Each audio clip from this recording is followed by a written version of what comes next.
Hello दोस्तों, welcome to Doval talk. कल railway ने आपके आरआरबी एनटीपीसी सीबीटी 2 एग्ज़ाम की टेंटेटिव एग्ज़ाम डेट रिलीज़ कर दी है।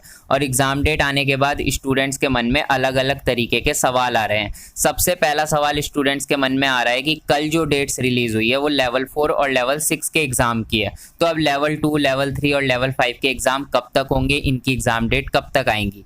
और दूसरा सवाल स्टूडेंट्स के मन में आ रहा है एग्ज़ाम सेंटर से लेके कि एग्ज़ाम सेंटर्स क्या हमें अपने घर के पास मिलेंगे या घर से दूर मिलेंगे या कहाँ पर मिलेंगे। और स्टूडेंट्स ये भी पूछ रहे हैं कि आखिर ग्रुप डी का एग्ज़ाम कब तक स्टार्ट होगा। तो यार इन सभी सवालों के जवाब आपको आज की इस वीडियो में मिलने वाले हैं, इसलिए यार वीडियो को पूरा देखना। और अगर वीडियो आपको पसंद आ जाती है तो लाइक ज़रूर करना। ऐसे जितने भी स्टूडेंट्स हैं जो सरकारी नौकरी की तैयारी करना चाहते हैं पर घर की कंडीशन के कारण वो सरकारी नौकरी की तैयारी नहीं कर पाते, ऐसे सभी स्टूडेंट्स के लिए विवेक सर एक बहुत ही बढ़िया सेशन लेकर आ रहे हैं। इस सेशन का नाम है जलेगी जीत की मिसाल। ये सेशन 17 अप्रैल रविवार को सुबह 11 बजे होगा, इसलिए मैंने एग्जामपुर चैनल का लिंक डिस्क्रिप्शन में दे दिया और डायरेक्ट इस क्लास का लिंक मैंने दिया है डिस्क्रिप्शन में। आप वहां पर जा सकते हैं, इस सेशन को जाके लाइक भी कर सकते हैं और रिमाइंडर ऑन कर सकते हैं, ताकि जैसे ही ये क्लास 17 अप्रैल को सुबह 11 बजे स्टार्ट हो आपके पास नोटिफिकेशन आ जाए और आप इस क्लास को ना छोड़ें। आप इंडिया के किसी भी सरकारी एग्जाम की तैयारी करते हो, ये क्लास आपके लिए बहुत इंपॉर्टेंट होगी, इसलिए इस क्लास को मिस मत करना। कमेंट सेक्शन में भी मैंने इसका लिंक दे दिया है। तो देखिए, ये वो नोटिस है जो रेलवे ने कल रिलीज किया है। अब इस नोटिस पे 3rd नंबर पॉइंट पे आपको साफ साफ दिख रहा होगा, इन्होंने लिखा है कि 9 और 10 मई को आपका एनटीपीसी सीबीटी 2 का लेवल 4 और लेवल 6 का एग्जाम लिया जाएगा। रेलवे ने वैसे तो 9 और 10 मई की जो डेट्स दी है ये टेंटेटिव डेट्स दी है, पर जहां तक मुझे लगता है 9 और 10 मई को आपका एग्जाम हो जाएगा, क्योंकि यार एग्जाम बहुत ज़्यादा डिले हो चुका है। अब अगर रेलवे और ज़्यादा डिले करेगा ना एग्जाम, तो इनको ही बाद में जाके प्रॉब्लम होगी। इसलिए जहां तक मुझे लगता है 9 और 10 मई को लेवल 4 और लेवल 6 का एग्जाम ले लिया जाएगा।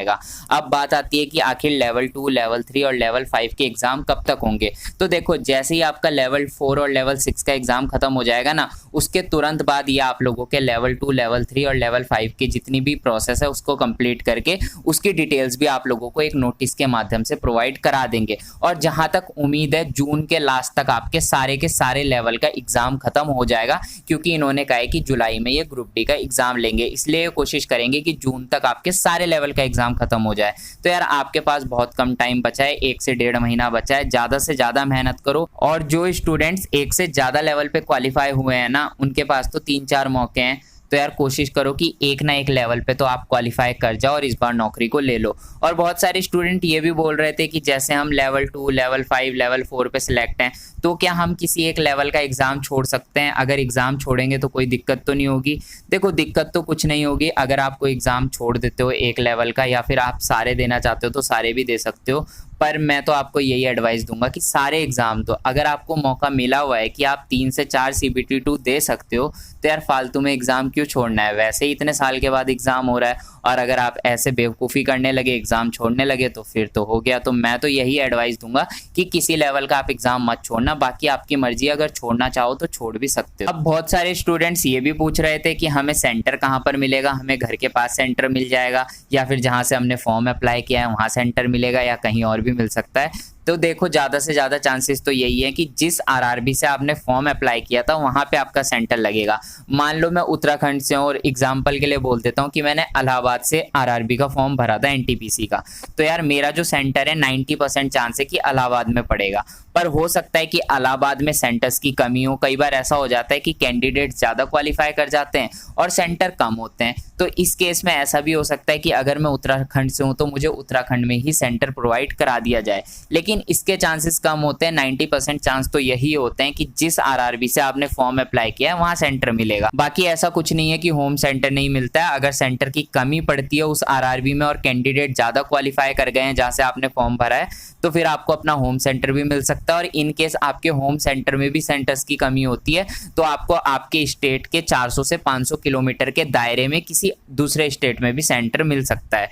तो ये सेंटर आपके हाथ में नहीं है, ये रेलवे आपको कहीं भी प्रोवाइड कर सकता है, लेकिन फिर भी 90% चांस ये है जहां से आपने फॉर्म भरा है वहां आपका सेंटर पड़ेगा। अब बहुत सारे स्टूडेंट्स ये भी पूछ रहे हैं कि ग्रुप डी का एग्जाम आखिर कब तक स्टार्ट होगा। तो मैं तो आपको यही कहूँगा, जैसे कि रेलवे ने कहा है कि जुलाई में वो आपका एग्जाम स्टार्ट करा देगा, तो हाई चांसेस है कि जुलाई नहीं तो अगस्त में आपका एग्जाम स्टार्ट हो ही जाएगा। क्योंकि रेलवे ने अभी तक अपने सारे वादे पूरे किए हैं। रिवाइज रिजल्ट टाइम पे दिया, एनटीपीसी का एग्जाम शेड्यूल सीबीटी 2 का टाइम पे निकाल दिया। तो अब उम्मीद है जैसे ही सीबीटी 2 जून के लास्ट तक या जून के मिड तक खत्म होगा, उसके बाद ही आप लोगों का ग्रुप डी का एग्जाम स्टार्ट करा देंगे। तो जुलाई में हाई चांसेस हैं, और अगर थोड़ा सा डिले होता भी है तो अगस्त में तो आपका एग्जाम स्टार्ट हो ही जाएगा, ये उम्मीद की जा रही है और मुझे भी ऐसा ही लगता है। तो बाकी आप टेंशन मत लो, मेहनत करते रहो, पढ़ाई करते रहो। एग्जाम अब नज़दीक है तो अब ज़्यादा ना लापरवाही बिल्कुल मत करना। मिलते हैं अपनी नेक्स्ट वीडियो में, तब तक के लिए बाय।